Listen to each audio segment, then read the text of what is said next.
Hi, everyone. It's Mike Morris, Superintendent. Thanks for joining me on just what a nutty week, what a nutty day. I want to start, obviously the topic today is about a building project, but I want to start by thanking everyone for all the work you're doing and how hard it is to be an educator in this moment and processing everything that has occurred for your own self. We're people first, as well as taking care of kids, especially elementary age kids, in the climate we're in. So I'd be remiss if I didn't start by acknowledging how challenging, how painful it's been over the last 24 hours. Certainly I share that.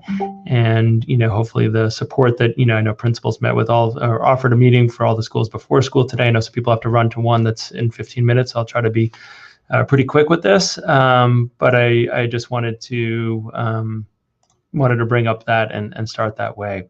If you haven't been on one of these before, we just figured this would be a good setting because it automatically records, and this link you could share with anybody who wants to see it who wasn't able to come today.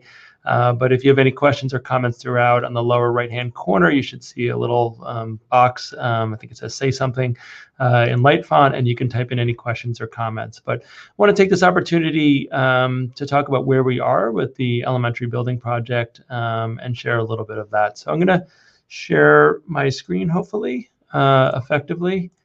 There we are. If you're on a computer, there should be, if you hover over the screen in the bottom right-hand corner, there should be a way to maximize the screen if any of the font ends up getting small. But we're part of the MSBA program. The MSBA is the Massachusetts School Building Authority. They fund projects across the Commonwealth. Essentially, they fund in our community, it would be about 50% of the cost of a project. All of these projects are in the dozens of millions of dollars, so they're a very helpful funding agent. They also set a very clear approach and formula because they have to be fair to all the communities they serve. We did apply a couple years ago. We didn't get in, and then we got in for Fort River School.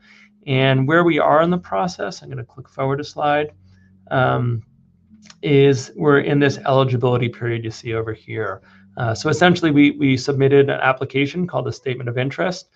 In that statement of interest, for those of you who weren't part of the district then, we engaged the community, the larger community, the staff, and one of the commitments we made was that any new school would be no greater than 600 students. There was a lot of concerns from a prior project that did not go through about the size of the school, and there was community consensus on that when we were doing this a couple years ago.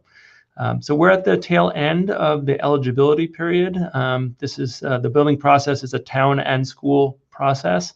And really what I want to tell you is because the MSBA, again, who's funding and supporting the project, they've made some decisions on the enrollments. We are basically what we're allowed to study, not what the decision is in the end, but what we're allowed to study, and wanted to get out in front of that.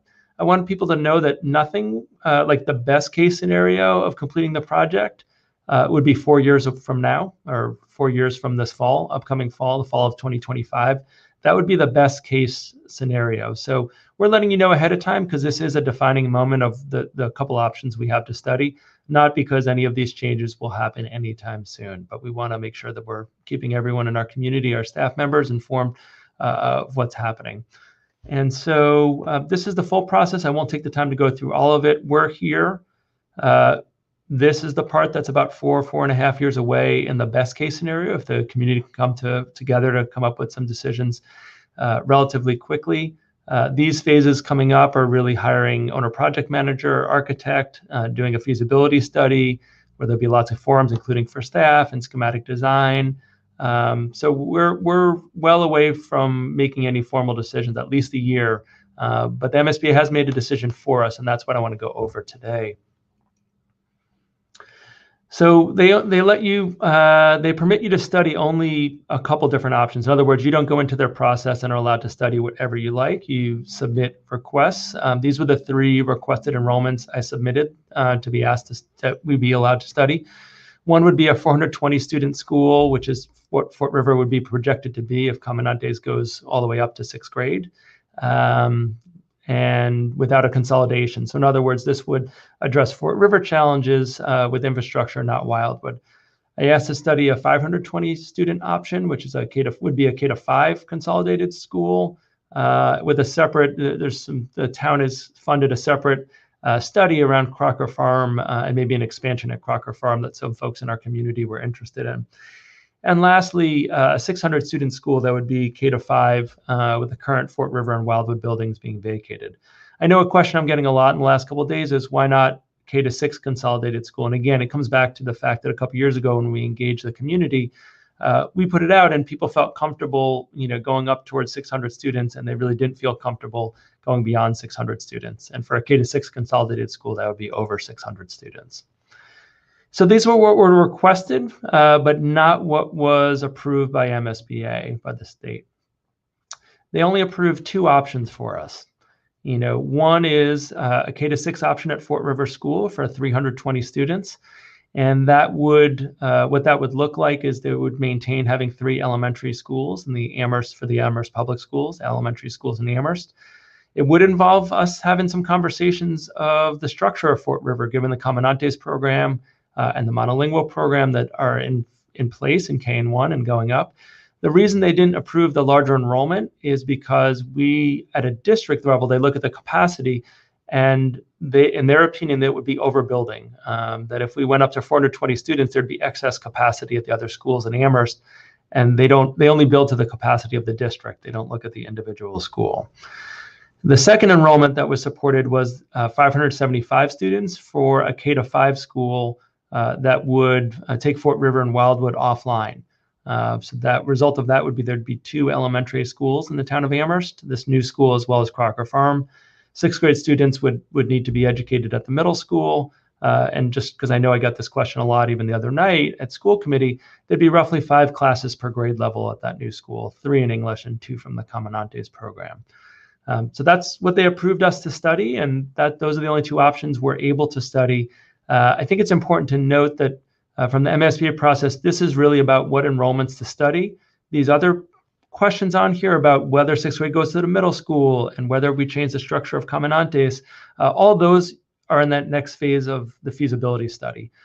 This is really just defining what the MSBA has approved to study. At that next phase is where we'll study all of these options and come to some programmatic decisions. And then the community, and by community I mean staff, families, and larger community will have to weigh in on which of the options they prefer for us to move forward. Both schools are desperately in need, Fort River and Wildwood desperately in need of work. I think it's worth noting that Crocker Farm has a lot of capital needs too, and that came up at the meeting, at school committee meeting on Tuesday night, and I was very emphatic with the committee, as they were with me, that we can't forget about Crocker Farm and the infrastructure needs that have emerged over the last now 18 years since that building was added to and renovated. So that's sort of where we are. The next phase would be in February. The MSBA board hopefully approves these. These have been approved by the staff at the MSBA, and then we'll move forward. But that's, at this point, these really this defines what we're allowed to study, not necessarily what decision between these that we would make over time. Trying to be really brief, given I know it's been quite a 24, 48 hours for folks, and I know some people are running off to a meeting at 3:30. But I want to just open it up for any questions that people would have. Again, on the bottom right-hand corner of your screen, there should be a way for people to submit questions or concerns or anything else you want to tell me about this. Something, as I'm giving you time to type in any comments or questions, just want to acknowledge and apologize for the condition of our buildings. I started as a teacher at Fort River. I was an intern at a teacher at Fort River in 2000, and it wasn't a great building then. And 21 years later, it's still not a good building, and not something that we would want for our kids, for our staff, for our community. And this is really the first step to addressing at least one of the 2 buildings that are in significant need in our community. So I'll give it a little bit of time to see if anyone has any questions that they'd like to ask about where we are with the process and what next steps there would be.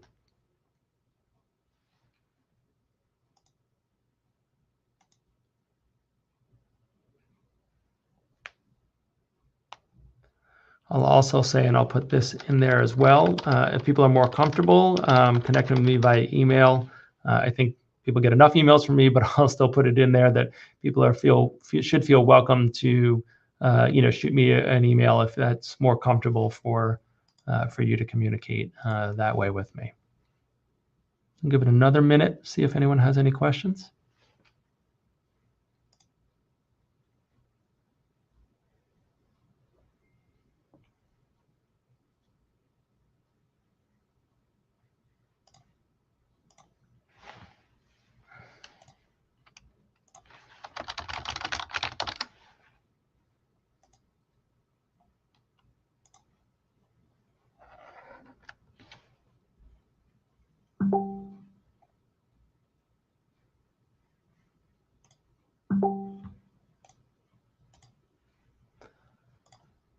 Okay, not seeing any questions. I want to thank everyone for coming. I know it's a crazy time. I want to end where I started. Thank you for all the work you're doing on behalf of students and for your colleagues in this surreal situation we find ourselves in. Please feel free to send any questions my way via email or set up a time to talk. I'm happy to do that. And I hope you have a good afternoon, and I'll see everyone soon. Thank you. Bye-bye.